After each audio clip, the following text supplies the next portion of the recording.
Dylan Newcomb. He's a mind-body researcher, and he runs USASU, which is an embodied intelligence method. So he's been teaching a whole bunch of people all around the world how to get into like peak states and many other ways of using the body to access states. He's a trained dancer from Juilliard, and has a research institute where he's working on how sound and movement affects mental states, body states, and many other things. We've been very excitedly waiting to talk to him because we're all about the body. Yeah. So welcome, Dylan. Thank you. Pleasure and honor to be here. So thank you for including me in this project. Whose life is it anyway? Yeah.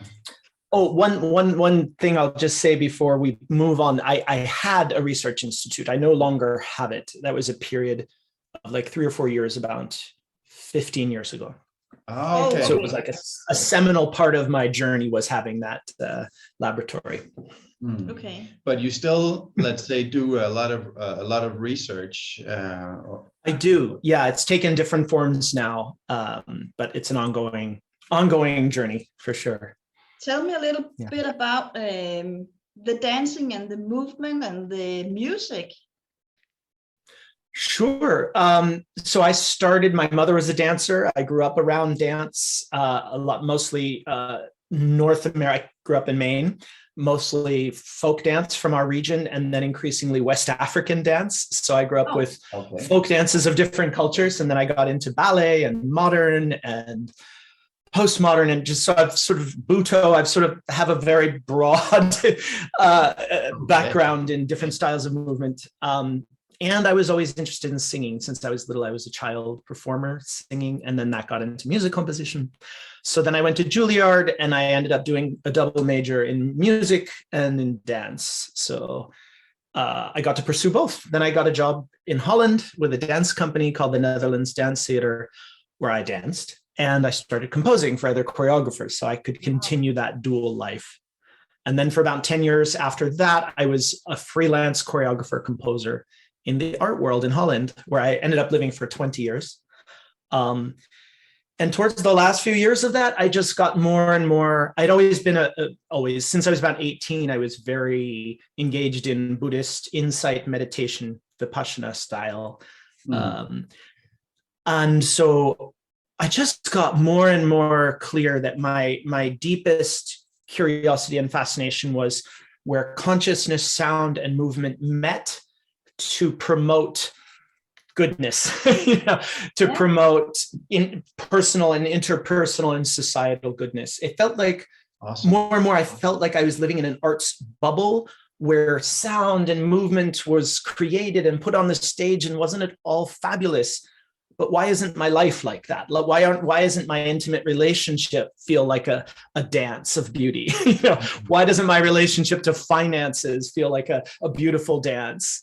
And that even though I was quite far along in my skill and knowledge with sound and movement, it wasn't translating like my idealistic self thought, and even in the dance studio, the tensions between me and other dancers, or the choreographer, or the anxiety about going on stage, all of those things that we all experience, no matter what.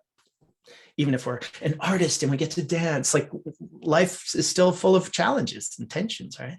Yeah. So then I got a bunch of funding, and I started a laboratory to investigate, to try to crack the code of what are those essential patterns of sound and movement?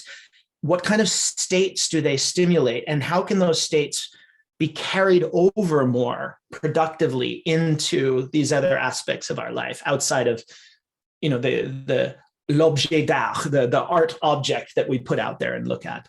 And that's where the journey began for me about 20 years ago. So I'm 50 now. I guess I started that around 30. And it's been the last 20 years of just following that thread, which over the course of about 4 or 5 years gradually took me out of the art world and into, I guess, broadly speaking, the personal development world. after about 5 or 6 years of researching and giving workshops, we started training programs, and now since a few years, a certification program. So I divide my time now between working one-on-one with people and training coaches and therapists and how to use the body more in their work.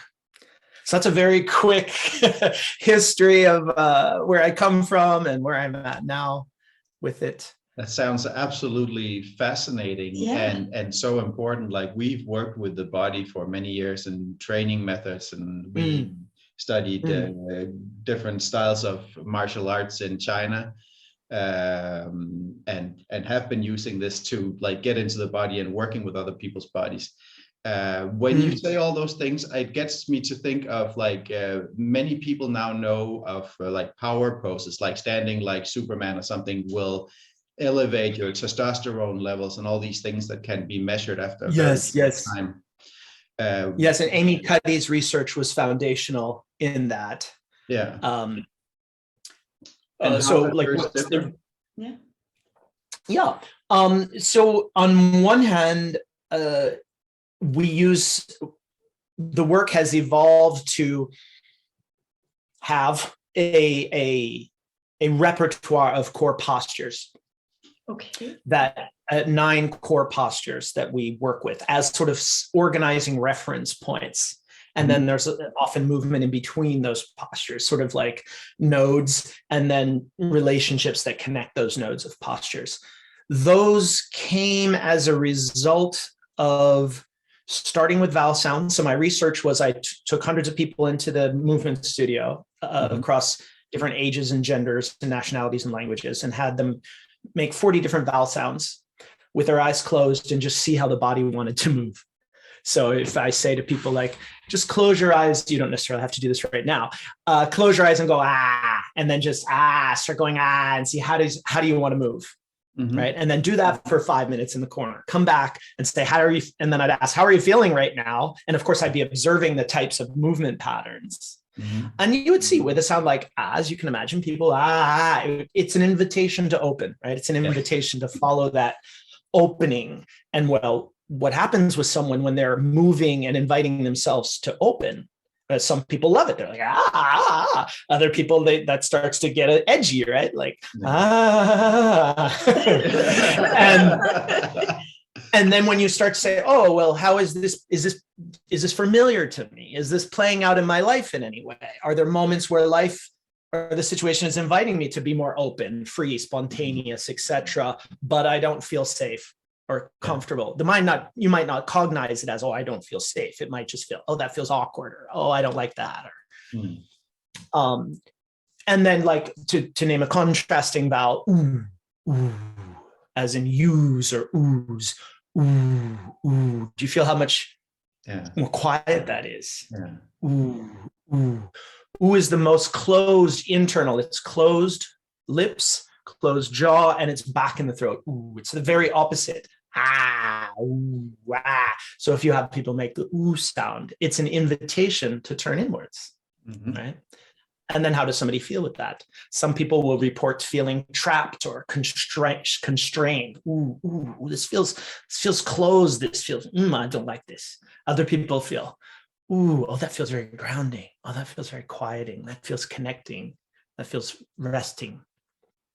So that was the beginning, right? Oh, so there are patterns from sound to movement of how a specific vowel tends to invite the body to move. There are feelings that starts to bring up and thought patterns. And then there's how comfortable somebody is. What is their response to that invitation, to that pattern? Do they have an ab reaction? Do they have almost like an over-enthusiastic reaction? And how is that pattern then playing out in their life? So that's where the work started. And then it just kept elaborating. So I was searching for like first principles that were driving those different patterns across different vowel sounds. And that's where we discovered that the principles that seemed to have the most explanatory power was spatial dimensions of back, away from, forward, towards, softening down, efforting up, expanding out wide, and narrowing in.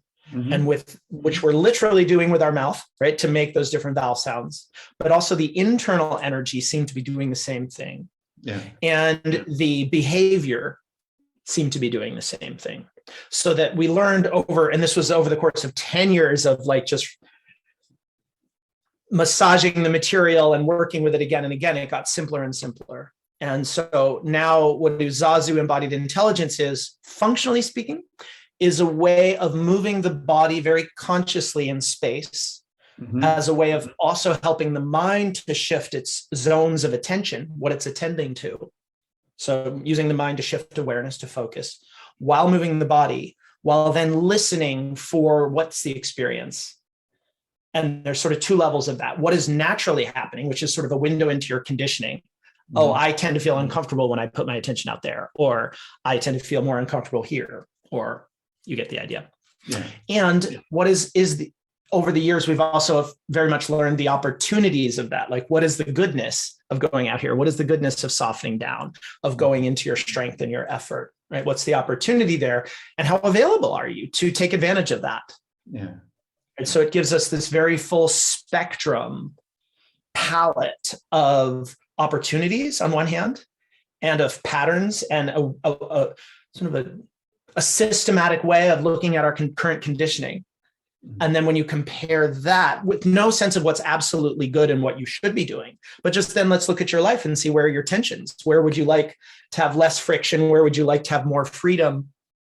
And then let's compare that to your current patterns of conditioning and see where we want to gain more access. Which states do we want to help you gain more access to? Or which states are you kind of overusing because you're underusing other ones, right? We're always on multiple levels, we're always compensating. Yeah.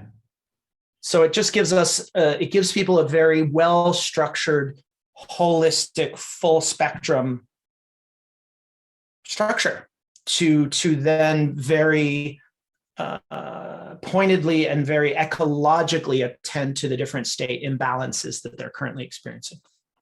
So by changing your postures, you can change your life.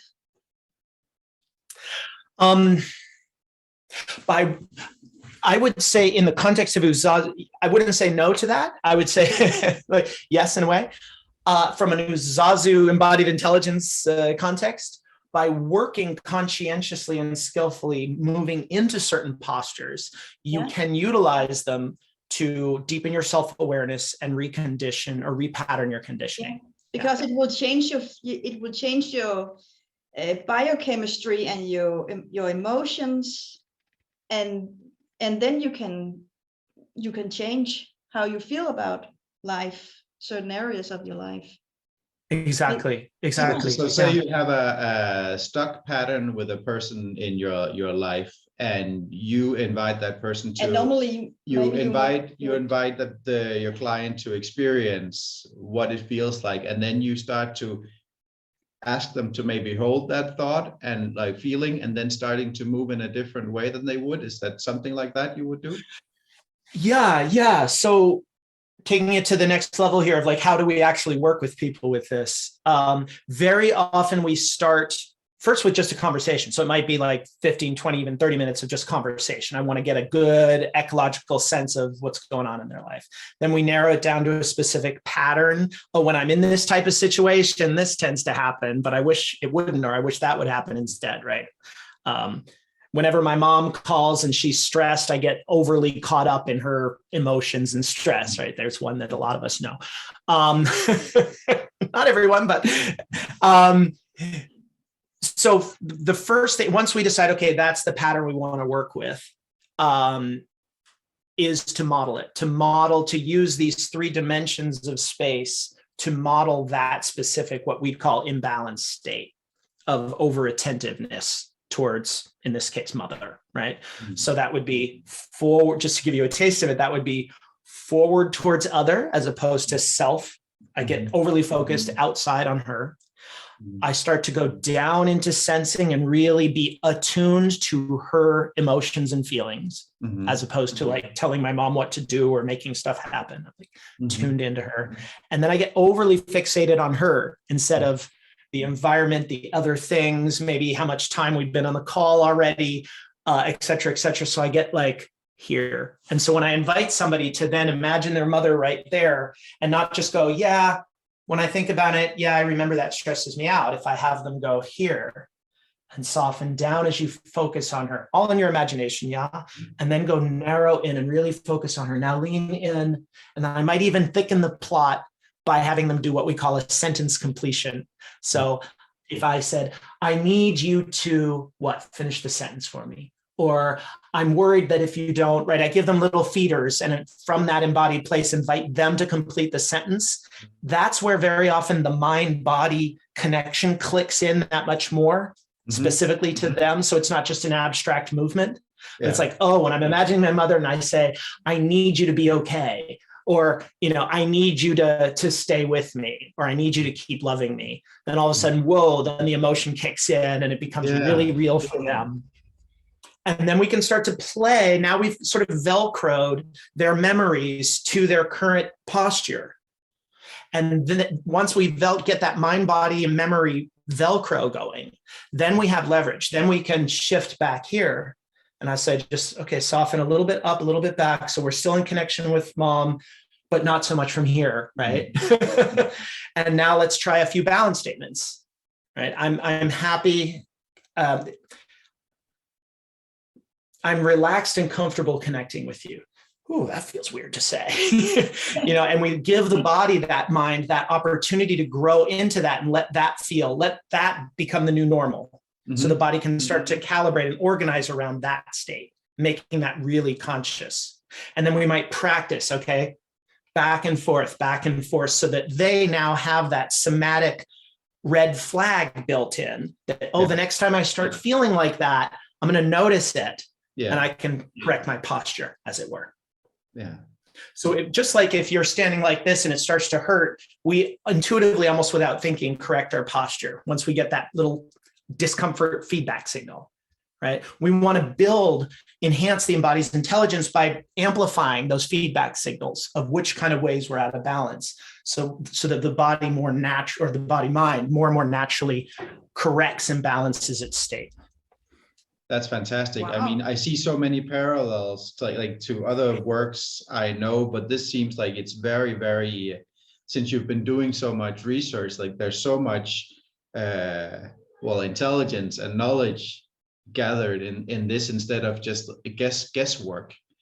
Yeah, it seems like it's very, very, like, I don't even know what to say, but like it's very rounded. Like what you're doing. It's a system that we've been fine-tuning over years. As most others, guesswork, like with a lot of the stuff I've been trained in, which also has the body where it's just like intuitive listening to the body, but like knowing what to do then instead, and what other postures to take, sound to make. That's extremely intelligent what you're doing. I love it. Yeah, really. Another facet of it is we've developed a written assessment over the last 10 years. So it's a series of 72 questions that speak to all. Well, the 9th posture is what we call neutral. So we don't actually assess that. That sort of is the culmination, and it's the presence and the absence of all the others. That's sort of an enigmatic thing. I'll leave that aside for now. These 8 core postures, each of them can manifest in what we call an underactivated or an overactivated state. Yeah. So that means, like right now, I was demonstrating what we call overactivating bridging. So if I'm bridging, I'll do it with you guys. So if I'm bridging, this might be a balance bridge. This would be like an overactivated bridge. It's like my mind body saying, I must connect. I must connect. I have to. Like there's something at stake if this doesn't work. Yeah. Balanced. But then there's underactivated, which is I can't fully connect, or I can't even partially connect. It's not safe for me to connect. Right. And it could be bridging, but let's imagine a very different one. It's not safe for me to step. So this is pillar posture, which is me going back, narrow, and high. That's the vowel sound. That's me doing the same thing with my mouth that I'm doing with my body. Somebody might do that and go, oh, this feels, threatening, or this feels like edgy for me to be so assertive. So we might model it this way. Oh yeah, that feels familiar. Yeah. And if we can if we can get that connection going and then very, very slowly and gently help that person here. Yeah. For many people, they can have, for the first time, an embodied experience of standing in their power. Yeah. Now, it's still going to be a journey for them to feel safe standing in their power in this context, in this context, in this context. But now at least they have not just an idea of, oh yeah, I need to be more confident, or I should be more assertive, but they can have the actual somatic feeling of it, right? As a model.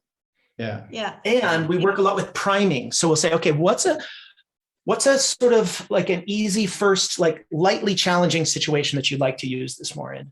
Okay, now before you get into that situation, do this. This is where it circles back to Amy Cuddy's work with the power poses. Do this posture, work with it, prime yourself to get into that state, and then carry that with you. Obviously not like this, but carry it with you now into that meeting. So you're coming into the meeting not like, oh God, but you're coming into the meeting from a sense of, okay, let's do this. Yeah. Right. So, or it might be, if I'm here, I might prime myself to do this before I get on the phone with mom. Yeah. Or in that case, I might prime myself to stay here more. So how do you, this is really great stuff. Yeah. Like, how do you really great work with people? Like, where do you get, how do you get your clients? Like, and who are they? who are they? Yeah, who are your clients? A lot of word of mouth. Just because it works well. So people then, share with other people. Now, since I've been training other people for a few years, and I've been giving workshops for like easily 15 years, I have a certain reputation that is unfolded. So I get people through that. I tend to get mostly people that already have, my clientele seems to be, I'm open to a broader, but who tends to come to me are people like 35, 40 to 60, 65, people that are in their more mature adulthood that have done a lot of personal development are like, even after 15 years of psychotherapy, I still have my avoidant attachment. I haven't gotten rid of that. I still close off, or I still do this, I still do that. And more and more people are recognizing that like deep embodiment is kind of the final, or the next, I don't know, final, but next frontier of personal development work. And they're like starting to think, maybe I haven't gone deep enough. Yeah. Or they've learned some somatic things that are primarily around rebalancing, centering, calming things.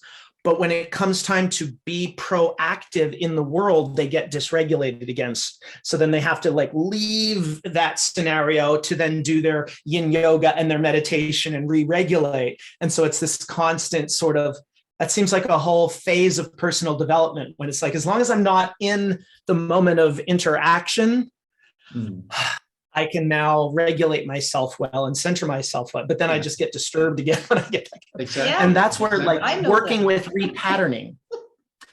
That's where identifying what are the patterns that I need to function well in the fray of interaction. And how can I train those patterns so I don't get as dysregulated and then have to meditate for an hour or whatever. Because that is a huge problem for not just for like not just for us regular people, but I mean a lot of therapists as well they're able to help their clients in many ways, but then when they are in triggering situations, they get triggered too. Like we do that all the time. So even though we are good at helping people like access states in their body and like feel different things, like many times we will get triggered ourselves. So that's why we need each other.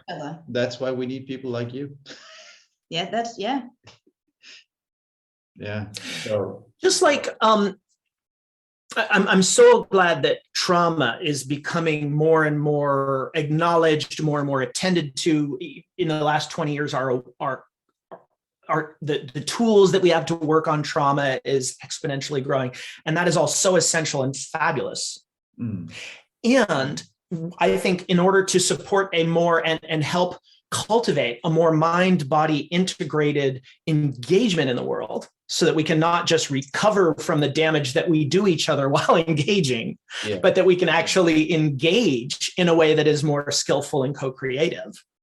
We need to really be attending to building and cultivating the embodied patterns that will support us in interaction Completely. interpersonally.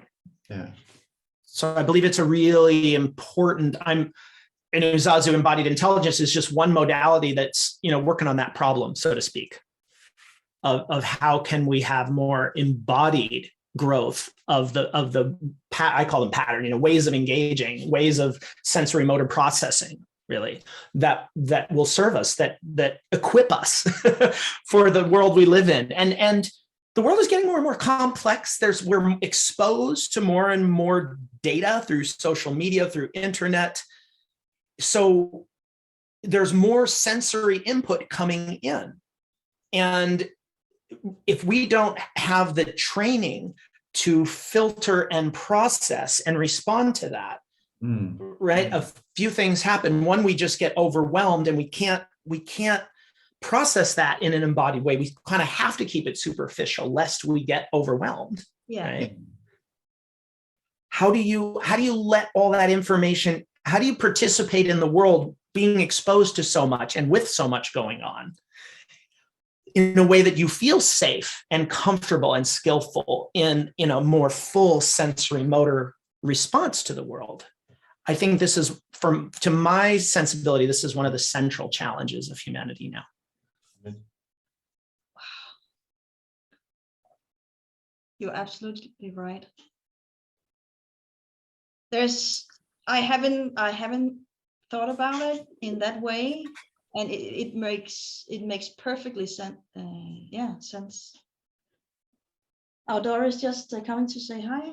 Hello. She wants to say something. She's very in tune with some of her body senses, at least. Yeah. Hey, thanks for watching. If you liked what you just saw, head on over to whoselifeisitsummit.com/podcast, where you can find full-length episodes as well as in audio format, and we do a lot of other cool stuff. You can hang out with us and other like-minded individuals who want to create a world that works for everyone, and we do that on our platform where we can chat, and we have Q&As and exclusive interviews as well. So there's so much to get over there. So come on over and play with us.